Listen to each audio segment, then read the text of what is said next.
네, 반갑습니다. 2월 12일 일요일입니다. 자, 오늘도 행복한 휴일을 또 보내시기 위해서 제가 아침 일찍 종목 진단 또 올려드리도록 하겠습니다. 오늘 아침 일찍 종목 진단 들으시면은 왠지 하루가 좀 길고 편안하지 않습니까? 네, 그래서 오늘 종목 진단도 편안하게 한번 들어주시기 바랍니다. 아마 여러분들 갖고 계신 종목들 제법 있으실 거라 생각해요. 오늘은요, 리오프닝 관련한 종목과 은행주인데요. 중국이 비자 발급을 정상화하겠다라는 얘기가 나왔습니다. 네, 적극 고려하겠다는 얘기니까 이제 정상화시키겠다는 얘기죠. 우리나라가 이제 대중국 비자 발급 정상화를 지금 한다라고 얘기했기 때문에 중국도 그렇다면 우리도 풀어줄게. 이 이야기 제가 지난번에 해드렸는데 네, 이 부분들 여러분 참고하시면 됩니다. 그래서 모두 투어, 호텔신라, 파라다이스 말씀드릴 거고요. 다시 상승하고 있는 은행주라고 되어 있습니다. 여기에는 KB금융과 신한지주, 기업은행. 자, 주주환원 정책을 통해서 외국인들이 계속해서 꾸준하게 매수하고 있고요. 또 상승세를 잘 보여주고 있는 종목들이라고 보시면 되겠죠. 이 종목들 한 번씩 알아보도록 합니다. 자, 일단은 모두 투어 먼저 살펴보도록 할게요. 모두 투어는 여러분들 월급 종목이죠. 네, 이미 많이 올랐어요. 잘 올랐고 중요한 거는 주가가 조정을 받는 국면이긴 한데 21선 지지가 되게 강하게 나타나고 있어요. 그래서 주가가 밀리지 않고 있죠. 자, 여기에다가 여행객 수, 요즘에 아마 해외여행 가셨거나 가시려고 계획하시는 분들 너무 많을 거예요. 그거보다 더 많은 사람들은 나도 한번 가볼까 라고 생각하시는 분들, 네, 요즘에 사이트 불난다고 합니다. 그리고 가까운 곳 일본 같은 경우는요 막 난리가 났다고 합니다. 티웨이 항공 같은 경우는 뭐 실적이 뭐 폭등을 하고 있다고 합니다. 그래서 일본으로 여행객들이 정말 많이 가고 있고요. 뭐 일본뿐만 아니죠. 요즘에는 뭐 동남아라든지 미국, 네, 하와이, 뭐 유럽 여행도 심심치 않게 많이 나가고 있고요. 지금 홈쇼핑 같은 데 보시면은 딱 감이 오실 것 같은데 금방 매진이에요. 네. 그 다음에 여행사 들어가시면은 상품이 뭐 가까운데 2월 달엔 여행 상품이 아예 뭐 가기가 되게 어렵습니다. 돈 많이 주고 가야지 갈 수 있는 것 정도만 남아 있고요. 적당한 가격에 갈 수 있는 것 또는 저렴한 가격 이런 건 벌써부터 네, 매진이 됐죠. 자, 지금 이런 상황입니다. 그러면 이 실적은 언제 잡힐까요? 1분기 실적으로 그대로 잡힐 거란 말입니다. 그 리오프닝에 대한 부분들이 그렇게 연결이 되는 거예요. 근데 가장 이제 좀 목을 졸랐던 게 뭐예요? 지난 1월 중반에 주가가 좀 변동성을 보였던 이유. 이게 뭐냐면 중국이 한국에 대해서 네, 비자 발급 중단 뭐 이런 얘기 나왔었잖아요. 왜냐면 한국이 중국인들에 대해서 이제 뭐 좀 차별한다. 네. 뭐 그런 비자 발급 제한 있고 뭐 입국 제한을 건다 뭐 등등 얘기가 있었잖아요. 그런 부분이 있었기 때문에 거기에 대한 것들에 대한 보복이다라고 얘기 있었는데 우리나라가 지금 보면은 대중국에 대해서 이제 그런 비자 발급에 대한 부분들 정상화시키겠다 얘기를 하면서 중국도 그럼 우리도 정상화시킬게 라고 바로 이야기하는 모습이 나타나는 겁니다. 그래서 이렇게 되면은 가장 수혜받는 것은 여행, 항공, 호텔, 뭐 카지노 이쪽이라 보시면 되는 거죠. 그래서 주가가 추가적으로 좋아질 수 있는 가능성이 있겠습니다. 다만 지금 약간 살짝 네, 부담되는 것은 뭐냐면 이격이 조금 벌어져 있어요. 예전에 우리가 하나투어를 볼 때 이격이 좀 벌어져 있기 때문에 좀 애매하다고 말씀드렸잖아요. 그래서 하나투어 말고 뭘 샀죠? 모두투어를 샀던 거잖아요. 근데 지금 하나투어 같은 경우는 그 이격을 그대로 유지하면서 오히려 모두투어보다 지금은 이격이 더 좁아졌어요. 그러니까 실제로 보게 되면 오히려 하나투어라든지 또는 뭐 레드캡, 네, 레드캡 투어라든지, 네, 그 다음에 또 뭐가 있을까요? 노랑풍선, 네, 이런 종목들 노랑풍선 관리 종목을 건드실 필요는 없겠습니다만 네, 아무튼 이런 거 참 좋은 여행 이런 것들이 이제 이격도가 좀 좁아지면서 오히려 더 나은 상황이기도 합니다. 하지만 모두 투어가 그렇다고 해서 나쁜 건 아니죠. 대신에 많이 올라갔기 때문에 부담을 좀 가지고 있는 겁니다. 그래서 요거는 뭐 여행주들이 좋아질 때 뭐 다른 것들이 뭐 5% 오를 때 한 3% 오를 수 있고 그런 모습이긴 한데 나쁘진 않아요. 그냥 들고 가시는 건 그냥 권장해 드리고요. 오히려 조정을 좀 받게 된다면 매력이 좀 커질 수 있겠죠. 그래서 한 19,000원, 즉 2만원대 아래쪽으로 떨어지게 된다면 지지되는 포인트를 확인하신 다음에 매수 포인트를 가져가시는 것도 괜찮을 것 같습니다. 다만 이제 이 여행주들의 실적이 제대로 잡혀가지고 좋아지기 시작하려면 이 1분기 지나가야 되고요. 또 2분기부터는 뭐가 있어요? 여름 휴가. 네, 휴가가 있단 말이에요. 이 휴가가 있기 때문에 여기에 따른 또 기대감. 또 5월달은 연휴가 많습니다. 근로자의 날 있죠. 그 다음에 어린이날 있죠. 석가탄신일에 대체 공휴일 들어간다고 그러잖아요. 그러니까 이 부분들이 연휴와 그 다음에 휴가 등등등이 전부 다 2분기. 그러면 올 상반기 이후로 넘어가고 또 가을 여행, 겨울 여행 계속 이제는 코로나가 더 완화될 테니까. 그래서 여행주들이 이제 전체적으로 계속 좋아질 거다라고 판단하시면 됩니다. 그래서 뭐 모두 투어든 하나 투어든 뭐 참 좋은 여행이든 레드캡이든 뭐 지금 노랑풍선 관리 종목만 제외하고는 그 어떤 것들을 건드리셔도 저는 괜찮을 것 같다 생각됩니다. 그래서 여행주 하나 정도는 가지고 가시는 게 유리하다 판단되고요. 지금 실적 뭐 나쁘다 좋다 이거는 굳이 생각하실 필요 없습니다. 그냥 유지만 잘 하시면 되는 거라서 크게 문제될 거 없습니다. 현재 시점 홀딩 전략 그때 말씀드리고요. 주가 좀 떨어지더라도 신경 쓰지 말고 홀딩 하시면 되겠습니다. 그 다음에 매수 포인트는 19,000원 근처 포인트가 적당하긴 한데 일단은 안 올 수도 있고요. 뭐 만약에 온다라면 그 시점 지지라인 때 보면서 대응하시면 되겠습니다. 그리고 모두 투어는 지금 매수하기는 조금 껄끄럽고요. 차라리 뭐 하나투어나 노랑풍선 이런 쪽으로 다른 종목 쪽으로 노랑풍선이죠. 하나투어나 참 좋은 여행이나 레드캡 이렇게 다른 종목들 쪽으로 이격도가 조금 낮은 쪽으로 관심을 보시는 것이 여행주 쪽에서는 접근하실 때 훨씬 더 유리할 것 같습니다. 네, 그래서 그 정도 보시고 모두 투어는 어쨌든 많이들 사셨으니까 유지 잘 하시면서 수익들 계속 끌고 가시면 되겠습니다. 자, 호텔신라도 한번 보죠. 뭐 당연한 얘기겠습니다만 데드 크로스 이후에 지지 포인트 그 다음에 상승 포인트 전환됩니다. 여러분들 어떻게 하시면 되겠어요? 네. 이런 자리들 지지선 나올 때 매수하시면 되잖아요. 그죠? 네. 그러면은 또 올라가는 거예요. 지금 호텔신라도 마찬가지예요. 면세점 쪽에 대한 부분들이 영업이익이 크게 늘어날 것이다라고 생각하시면 되는 겁니다. 이게 지난 10월 말에 주가가 크게 폭락했던 이유가 면세점 쪽 실적이 나빠져서라고 얘기가 나왔잖아요. 그리고 나서 주가가 미친듯이 올라가고요. 외국인들 매수가 쭉 들어왔잖아요. 이런 모습들을 보게 되시면은요. 이런 패턴들이 나타났을 때 속여먹는 그런 포인트. 주가 일부러 떨어뜨린 다음에 막 매수하는 자, 그 당시에 팔아먹은 것보다 훨씬 더 많은 물량을 사면서 주가를 올려놓은 거잖아요. 그러면서 주가가 지금 현재 포인트로 잘 유지되고 있습니다. 더 올라갈 거예요. 호텔신라는 그대로 잘 유지하시면 되고요. 자, 일단 골든크로스가 나타난 지점 포인트가 81,500원쯤 됩니다. 매수하시려면 이 정도 가격대까지 오시는 게 좋아요. 위쪽에서는 일단은 올라갈수록 약간의 변동성이 생겼을 때 내가 기분 나쁠 수 있기 때문에 가격이 좀 싼 게 좋죠. 82,000원 아래쪽 공략하시는 것을 일단 신규 접근하시는 분들은 생각하시면 되겠고요. 가지고 계신 분들은 그냥 놔두세요. 그냥 잘 들고 가시면은요. 지금 일단은 단기적 저항대가 85,000 나와 있는데 이거 당연히 넘어가겠죠. 그래서 지금으로서는 10만원대 또는 그 이상까지도 보셔야 되는 그런 패턴이기 때문에 여유 있게 보시면서 수익을 확보하실 수 있는 그런 전략을 취해주시면 되겠습니다. 그리고 기회가 있을 때마다 조금씩 물량을 더 확보해 나가시면 아무 문제 없이 잘 유지될 것이다 라고 보시면 되는 겁니다. 그 정도 생각하시면 되겠고요. 자, 그러면 이제 도박주도 한번 볼까요? 파라다이스.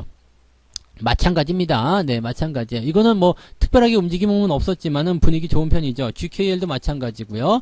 자, 중국 쪽에서 일단 분위기가 형성된다 그러면 어떻게 될까요? 이 카지노 관련 종목군들이 상승할 수밖에 없습니다.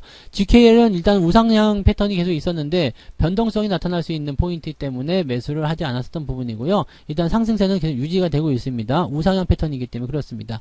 그리고 파라다이스 같은 경우는 옆으로 횡보하면서 일단 이평선 모으고 있죠. 이게 나중에 올라갈 땐 더 크게 올라갈 수 있어요. 왜냐면 이격이 좁혀 있는 상태에서 똑같은 카지노죠. 자, 수급이 잘 들어왔죠. 이렇게 되면 빵 치고 넘어가는 모습이 나타날 수 있다는 얘기입니다. 이런 거는 별표를 쳐넣으셔야 됩니다.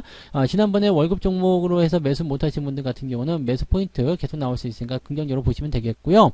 지금 자리는 17,500원 정도 매수가 괜찮은데 18,000원 아래쪽 공략하셔도 괜찮아요. 그냥 그런 정도로 편안하게 대응하시면 아무 문제 없다라고 생각하시면 되니까 그 정도로 유지하시면 될 것 같아 보입니다. 뭐 특별하게 문제시 될 만한 부분은 없습니다. 그래서 홀딩 하시고요. 가격이 18,000원 아래쪽이라면 신규 접근하셔도 괜찮다. 그 말씀 드릴 수 있겠습니다. 그래서 리오프닝 관련한 종목 이거 말고도 뭐 항공주도 있을 거고 또 이것과 같이 파생되어 있는 여러 가지 종목들이 있겠지만 그런 것들을 전체적으로 다 홀딩하셔도 괜찮고요.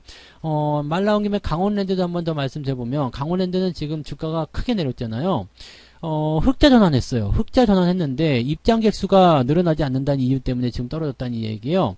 흑자 전환하면 다 끝난 겁니다. 그리고 뭐 실적의 증가 속도가 얼마 안 될 것 같아요 하지만 실질적으로 여러분들 매출이나 실적 추이, 전망치, 가이던스 살펴보게 되시면 지금 2022년도에 발생한 것보다 2023년도에 발생할 실적이 거의 2배 정도 됩니다. 그러면서 배당도 다시 정상화될 것으로 예상되고 있고요. 이 정도면은 문제될 게 전혀 없다고 생각합니다. 오히려 이렇게 주가가 떨어진 시점 이것도 한번 잘 살펴볼 필요가 있어요. 이게 떨어진 다음에 외국인들이 매수하기 시작한다 그러면 거기가 매수 시점이에요. 그러니까 그 타이밍에서 매수 들어가시면 됩니다. 카지노, 그 다음에 리오프닝, 호텔, 뭐 항공, 숙박, 면세점 여러분들 하나도 버릴 거 없습니다. 그런 종목들은 주가가 많이 떨어진다 그러면은 아이쿠 감사합니다. 그러면서 지지점 포인트에서 매수를 들어가시면 된다는 얘기입니다. 아시겠죠? 그런 부분들 잘 체크하시기 바라고요. 자, 은행주 넘어갈게요. KB금융 보겠습니다. 은행주들이 대체적으로 연초에 강하게 올랐다가요 좀 떨어진 모습이었어요. 왜냐면 너무 올랐다는 얘기가 좀 있었죠. 너무 올랐네 그러니까 좀 떨어진 모습인데, 자, 이 외국인들 매수는 계속 유지가 됩니다. 주주 환원 정책. 이게 뭐냐면 배당을 높인다는 이야기입니다. 지금도 은행주들 배당 많이 주잖아요. 그리고 아직 저평가예요. 그 다음에 고금리 기조. 금리는 당분간 더 올라갑니다. 올 상반기까지는 금리가 계속 이어질 거예요. 지금 시장에서는 뭐 대출금리 낮춘다, 예금금리 낮춘다 그런 얘기 때문에 안 될 거야 라고 얘기하지만 실제로 그렇지 않습니다. 왜냐하면 안 될 이유가 없죠. 대출금리 낮출 때 예금금리 같이 낮춰요. 그럼 예대마진은 그대로 유지가 되거든요. 거기에다가 대출금리가 내려가면 어떻게 돼요? 사람들이 은행으로 더 많이 들어오죠. 뭘 하러? 빌리러.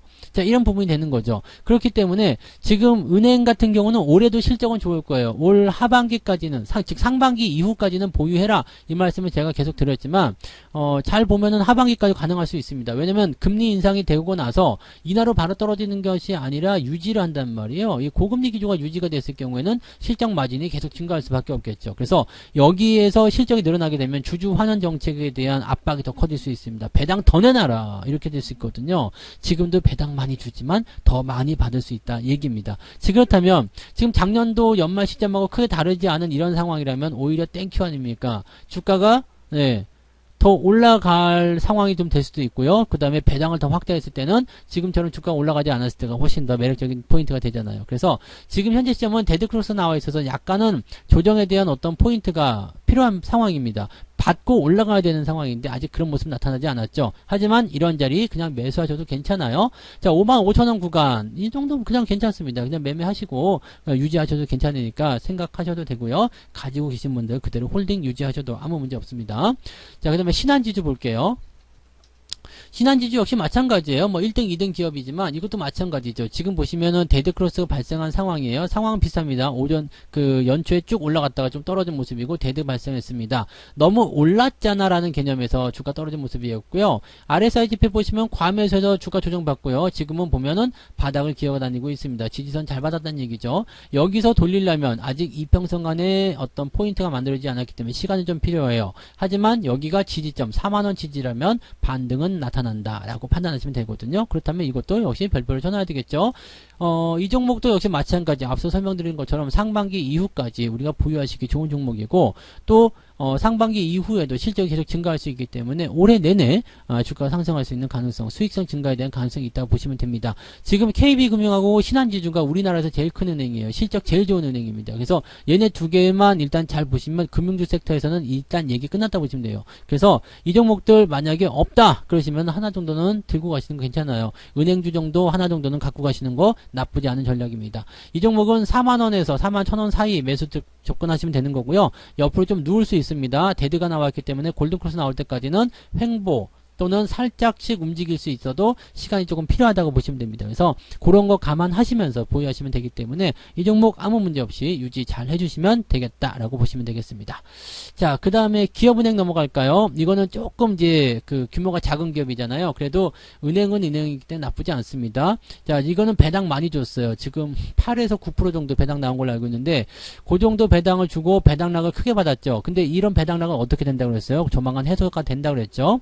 자, 완전히 해소된 건 아닙니다. 일단은 대형 은행들 1등만 먼저 해소가 됐죠. 1, 2등 해소가 됐는데 이런 중소라고 봐야 되겠죠. 약간 규모가 작은 은행들 같은 경우는 어떻게 됐어요? 아직 회복이 다 안 됐습니다. 이거 말고 우리금융지주 같은 경우도 뭐 아직 완벽하게 회복이 된 건 아니거든요. 그러니까 이런 모습들 보게 되시면 은행주들이 나쁘진 않은데 이렇게 회복이 좀 더딘 부분도 있고 더 많이 쏠리는 부분도 있다. 이렇게 보시면 됩니다. 일단 매수 들어갈 때는 대형주 먼저, 그 다음에 조금 규모가 작은 거는 그 다음 이런 식으로 보시면 되거든요.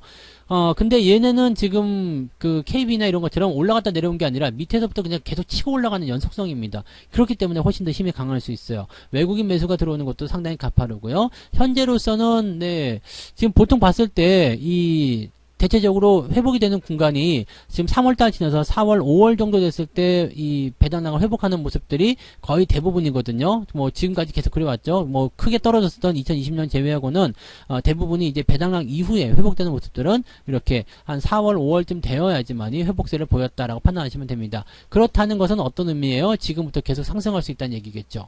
네. 4월, 5월 달까지 해서 만약에 주가가 11,500원 또는 12,000원까지 간다라고 한다라면 현재가 대비해서 적어도 10에서 20% 정도 수익이 발생할 수 있는 구간이 되잖아요. 그렇다면 긍정적인 상황을 우리가 확인해 볼 수 있는 모습이 좀 되는 거죠.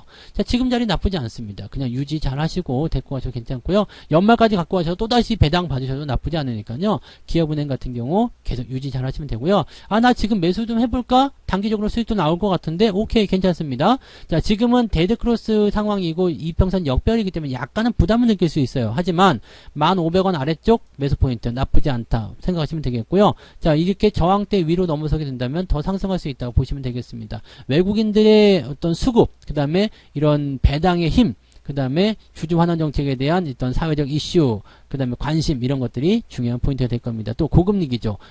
절대 빼놓을 수 없는 그런 업종을 보시면 됩니다. 그래서 은행 업종들 긍정적으로 보시고요. 기업은행 뭐 매수 의견 나쁘지 않고요. 보유 의견 쭉 가져가시는 거 괜찮다고 보시면 되겠습니다. 자, 이렇게 해서 오늘 다 좋네요. 네, 모두투어, 호텔신라, 파라다이스, 그 다음에 KB금융과 신한지주, 기업은행까지 말씀을 드렸고요. 이 종목들 잘 들고서 가시면 좋은 일이 생길 것 같습니다. 적어도 상반기 이후까지는 이런 종목들 계속 들고 간다, 이 생각하시면 되지 않을까 판단되니까 잘 활용해 주시기 바랍니다. 자, 오늘 여기까지 이야기해 드릴게요. 내일 아침 시황에서 다시 뵙겠습니다. 고맙습니다. 본 방송에서 제공되는 모든 정보는 투자 판단의 참고 자료이며 투자의 최종 책임은 본 방송을 이용하는 본인에게 있습니다.